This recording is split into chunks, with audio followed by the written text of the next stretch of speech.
ನಾವು ಆಮೇಲೆ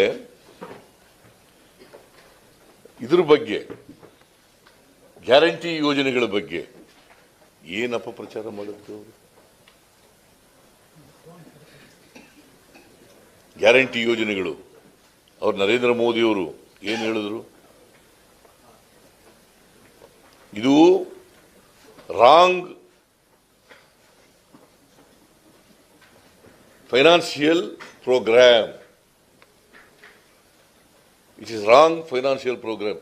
ಅವರೇ ಇದರಲ್ಲಿ ಜಾರ್ಖಂಡ್ನೆಲ್ಲ ಅನೌನ್ಸ್ ಮಾಡಿದ್ರು, ಆಮೇಲೆ ಮಹಾರಾಷ್ಟ್ರದಲ್ಲಿ ಅನೌನ್ಸ್ ಮಾಡಿದ್ರು, ಆಮೇಲೆ ಇನ್ನೂ ಎಲ್ಲಿವರೆಗೂ ಹೋದ್ರು ಅಂತಂದ್ರೆ ಅಡ್ವರ್ಟೈಸ್ಮೆಂಟೇ ಕೊಟ್ಬಿಟ್ರು ನಮ್ಮ ಮೇಲೆ. ಮಹಾರಾಷ್ಟ್ರದಲ್ಲಿ ಜಾರಿನೇ ಆಗಿಲ್ಲ ಅಂತ. ಜಾರಿ ಆಗಿಲ್ವಾ? ನೀವು ಹೇಳಿಯಪ್ಪ. 5 ಗ್ಯಾರಂಟಿಗಳು ಜಾರಿ ಆಗಿದ್ದವ ಇಲ್ವಾ? ಜಾರಿನೇ ಮಾಡಿಲ್ಲ ಸಿದ್ದರಾಮಯ್ಯ ಅಂತೇಳಿ ಮಹಾರಾಷ್ಟ್ರ ಗೌರ್ಮೆಂಟ್ ಅಡ್ವರ್ಟೈಸ್ಮೆಂಟ್.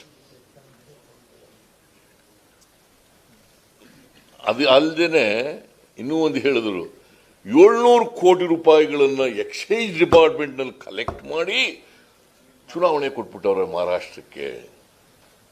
ನಾನು ಹೇಳಿದೆ, ಒಂದೇ ₹1 ಎಕ್ಸೈಸ್ ಡಿಪಾರ್ಟ್ಮೆಂಟ್ನಲ್ಲಿ ಕಲೆಕ್ಟ್ ಮಾಡಿದ್ರೆ I will resign and get out from politics.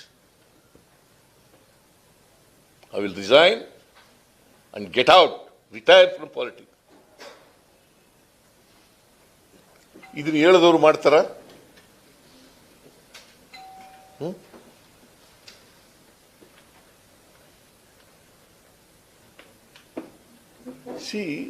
ನಾನೇನು ಹೇಳ್ತೀನಿ ಅಂದ್ರೆ, ಸತ್ಯ ಹೇಳಲಿ,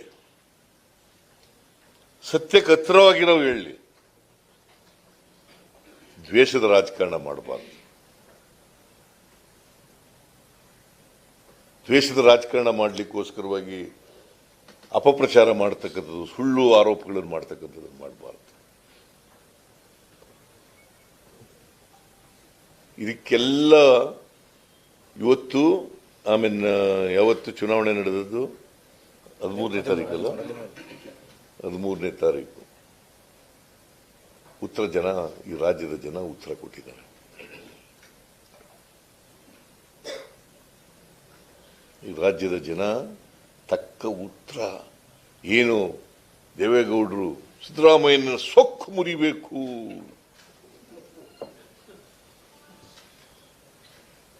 ಸಿದ್ದರಾಮಯ್ಯನ ಗರ್ವಭಂಗ ಮಾಡಬೇಕು,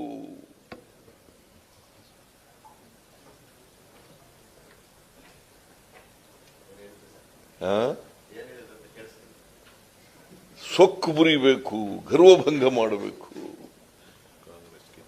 ನನ್ನ ಕಾಂಗ್ರೆಸ್ನ ಕಿತ್ತೊಗಿರಿ, ಕಾಂಗ್ರೆಸ್ಸಿನ ಅಧಿಕಾರದಿಂದ ತೆಗೆಯದೇ ನನ್ನ ಜೀವನದ ಉದ್ದೇಶ.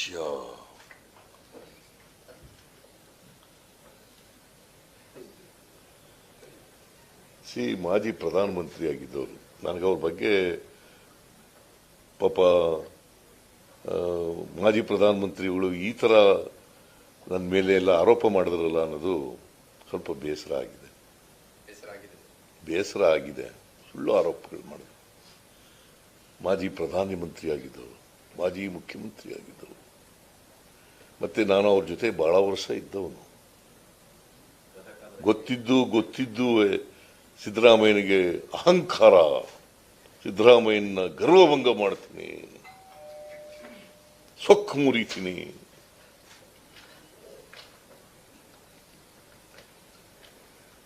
ನಾನು ಅಧಿಕಾರದಲ್ಲಿದ್ದರೂ ಒಂದೇ ಥರ ಇರ್ತೀನಿ, ಅಧಿಕಾರ ಇಲ್ಲೇ ಹೋದ್ರೂ ಒಂದೇ ಥರ ಇರ್ತೀನಿ. ಮತ್ತೆ ನಿನ್ನೆ ಮೊನ್ನೆ ಅಧಿಕಾರಕ್ಕೆ ಬಂದಿಲ್ಲ. ನಾನು 2 ಸಾರಿ ಮುಖ್ಯಮಂತ್ರಿ ಆಗಿದ್ದೀನಿ, 2 ಸಾರಿ ಲೀಡರ್ ಆಫ್ ದಿ ಅಪೋಸಿಷನ್ ಆಗಿದ್ದೀನಿ,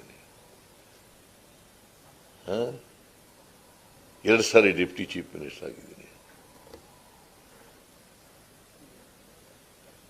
ಕರ್ನಾಟಕದಲ್ಲಿ. ನಾನು ಮಂತ್ರಿಯಾಗಿ 40 ವರ್ಷದ ಮೇಲಾಯಿತು.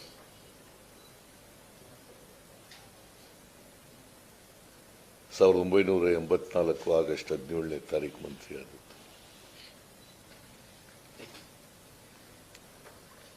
ಸೆರಿಕಲ್ಚರ್ ಮಿನಿಸ್ಟರ್ ಆಗಿ ರಾಮಕೃಷ್ಣ ಹೆಗ್ಡೆ ಮಂತ್ರಿ ಮಾಡಿದ್ರು ನನಗೆ 1984 ಆಗಸ್ಟ್ 17. 40 ವರ್ಷದ ಮೇಲಾಗಿದೆ. ಯಾವತ್ತೂ ಕೂಡ ದುರಂಕಾರದಿಂದ ನಡ್ಕೊಂಡಿಲ್ಲ, ಯಾವತ್ತೂ ಕೂಡ ಸೊಕ್ಕಿನಿಂದ ನಡ್ಕೊಂಡಿಲ್ಲ, ಯಾವತ್ತೂ ಕೂಡ ಗರ್ವದಿಂದ ನಡ್ಕೊಂಡಿಲ್ಲ. ಅಧಿಕಾರ ಜನ ಕೊಡೋದು, ಜನ ಕೊಟ್ಟರೆ ನಾವು ಇಲ್ಲಿ ಕೂತಿರ್ತೀವಿ. ಜನ ಕೊಡೋಕ್ಕಿಲ್ಲ ಅಂತಂದ್ರೆ ಅಧಿಕಾರದಿಂದ ಕುರ್ಚಿಯಿಂದ ಕೆಳಗೆ ಇಳಿತೀವಿ. ಆಮೇಲೆ ಅಳೋದು ಗುಳೋ ಅಂತ ಎಲ್ಲ ಅಭ್ಯಾಸ ಮಾಡ್ಕೊಬಿಟ್ಟವ್ರೆ.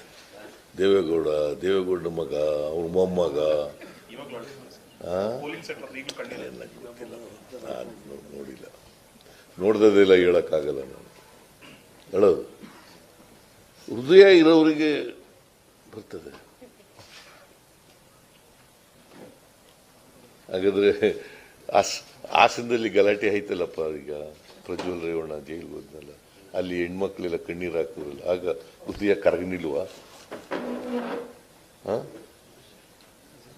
ಹೃದಯ ಕರಗನಿಲ್ವಾ ಅಲ್ಲಿ? ಸೊ ನಾನು ಹೆಚ್ಚು ಮಾತಾಡಕ್ ಹೋಗಲ್ಲ. ಬಟ್ ಈ ಸಾರಿ ನಮ್ಮ ಎಲ್ಲ ಮಂತ್ರಿಗಳು, ಎಲ್ಲ ಲೀಡರ್ಗಳು, ನಮ್ಮ ಪಕ್ಷದ ಅಧ್ಯಕ್ಷರು,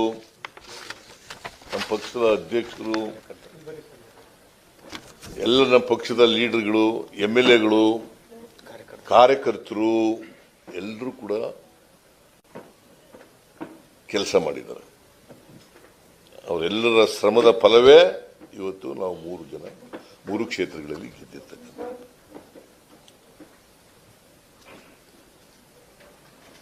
ಎಲ್ಲ ಮಂತ್ರಿಗಳು ಯಾರ್ಯಾರಿಗೆ ಜವಾಬ್ದಾರಿ ಕೊಟ್ಟಿದ್ದೋ, ಮಂತ್ರಿಗಳು, MLAಗಳು, MLCಗಳು, ಲೋಕಸಭಾ ಸದಸ್ಯರುಗಳು, ಅವರೆಲ್ಲರೂ ಕೂಡ ಕೆಲಸ ಮಾಡಿದ್ದಾರೆ.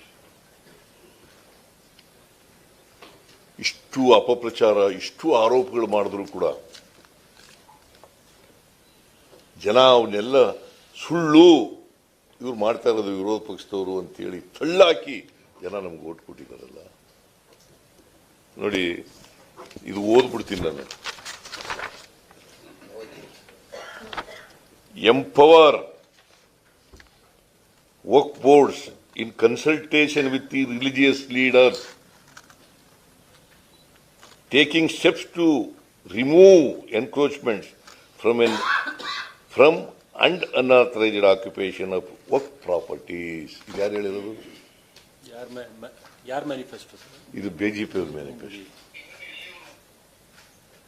ಬಿಜೆಪಿ ಅವ್ರ ಮ್ಯಾನಿಫೆಸ್ಟೋ 2014ರಲ್ಲಿ. ಇವತ್ತು ಕೋಮುವಾದ ಮಾಡಕ್ಕೆ ಕೊಟ್ಟಿದಾರಲ್ಲ, ಜನ ಸುಮ್ಮನೆ ಇರ್ತಾರ? ಇವರ ಕೋಮುವಾದನ ಜನ ಅರ್ಥ ಮಾಡ್ಕೊಳ್ತಾರೆ. ಮತ್ತೆ ಬಹಳ ಜನ ಪೆದ್ರು ಅಂತ ತಿಳ್ಕೊಬಿಟ್ಟವ್ರೆ. ಮತದಾರನ ನಾವು ಏನ್ ಹೇಳಿದ್ರು ನಡೀತದೆ, ಮಿಸ್ಲೀಡ್ ಮಾಡ್ಬಿಡ್ಬೋದು ಅವ್ರನ್ನ ಅಂತ ಅನ್ಕೊಬಿಟ್ಟಿದ್ದಾರೆ. See people, particularly the voters of this state are enlightened, are awakened. They should not be misled by the opposition parties' false allegations and mispropaganda.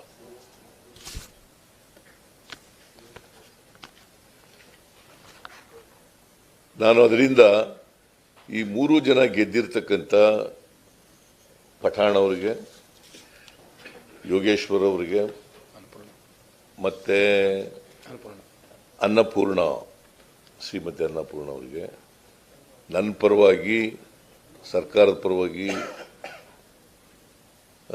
ಪಕ್ಷದ ಮುಖಂಡರ ಪರವಾಗಿ ಅಭಿನಂದನೆಗಳನ್ನು ಸಲ್ಲಿಸಲಿಕ್ಕೆ ಬಯಸ್ತಾ ಇದ್ದೇನೆ. ತಾಳಪ್ಪ,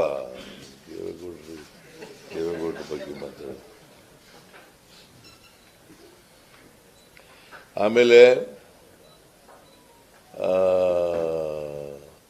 ಎಲ್ಲ ಮಂತ್ರಿಗಳಿಗೆ, ವಿಶೇಷವಾಗಿ ಚನ್ನಪಟ್ಟಣದಲ್ಲಿ DK Shivakumar, D K Suresh, ಆಮೇಲೆ ಸಂತೋಷ್ ಲಾಡು ಎಲ್ಲ ಇದರಲ್ಲಿದ್ದರು. ಸುಮಾರು ಸಂಡೂರಿನಲ್ಲಿ 15 ದಿನಗಳಿಗಿಂತ ಜಾಸ್ತಿ ಇದ್ದಲ್ಲ. ನಾನು 3 ಡೇಸ್ ಹೋಗಿದ್ದೆ, 18 ಸಭೆಗಳನ್ನು ಮಾಡಿದೆ. ನಾನು 3 ಕ್ಷೇತ್ರಗಳಿಗೆ ಹೋಗಿದ್ದೆ. ಕೋರ್ಸ್ 2 ದಿನ ಮಾತ್ರ ಚನ್ನಪಟ್ಟಣ, ಶಿಗ್ಗಾಂವ್ ಮತ್ತು ಸಂಡೂರು, 3 ದಿನಗಳು, ಒಟ್ಟು 6 ದಿನಗಳು ಕ್ಯಾಂಪೇನ್ ಮಾಡಿದೆ ಸತತವಾಗಿ. 8 ದಿನ ಸರ್, 8 ದಿನಗಳ ಕಾಲ ಸತತವಾಗಿ ಮಾಡಿದೆ. ಆಮೇಲೆ ನಾನು ಎಲ್ಲ ಕಾರ್ಯಕರ್ತರಿಗೆ, ಪಕ್ಷದ ಎಲ್ಲ ಕಾರ್ಯಕರ್ತರಿಗೆ, ಮುಖಂಡರುಗಳಿಗೆ, ಮಂತ್ರಿಗಳಿಗೆ, MLAಗಳಿಗೆ ಅವರಿಗೆ ಧನ್ಯವಾದಗಳನ್ನು ಹೇಳಲಿಕ್ಕೆ ಬಯಸ್ತಾ ಇದ್ದೆ. ಅವರೆಲ್ಲರ ಶ್ರಮದಿಂದ ನಾವು ಗೆದ್ದಿದ್ದೀವಿ. ಮತದಾರರಿಗೆ ಧನ್ಯವಾದಗಳು. ಇದರಲ್ಲಿ ವಯನಾಡಿನಲ್ಲಿ ಸುಮಾರು 4 ಲಕ್ಷಕ್ಕೂ ಹೆಚ್ಚು ಮತಗಳ ಅಂತರದಿಂದ ಗೆದ್ದಿದ್ದೀವಿ. ಶ್ರೀಮತಿ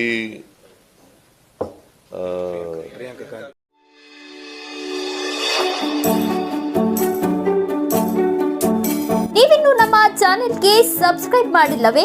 ಹಾಗಿದ್ರೆ ತಡಬೇಕೆ? ಹಿಂದೆ ಸಬ್ಸ್ಕ್ರೈಬ್ ಮಾಡಿ, ಬೆಲ್ ಐಕಾನ್ ಪ್ರೆಸ್ ಮಾಡಿ, ಶೇರ್ ಮಾಡಿ, ಕಮೆಂಟ್ ಮಾಡಿ.